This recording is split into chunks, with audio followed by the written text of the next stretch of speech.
Fermented wild garlic, this is my favourite way to preserve it, and all you need to do is add 3% salt to your weight of wild garlic, and then I flavour it up with some za'atar, and then also I add some chilli to it.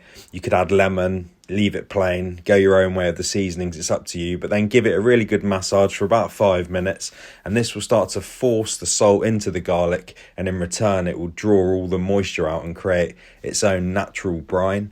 Then pop it into a sterilised kilner jar and make sure you're really packing it down and pressing it in. Get as much garlic in there as you can. Pop a weight on top. I'm using a freezer bag filled with water. Make sure you tie it off so it doesn't leak. Push that down, pop the lid on, and then I left this for about 2 weeks, and eventually the brine will rise to the level of the garlic and cover it, and it will start to ferment. So this is 2 weeks. I like it quite fresh. But you can leave it for up to 6 months. It's up to you. But you can see the ferment's nice and healthy, bubbly, and the smell is so intense.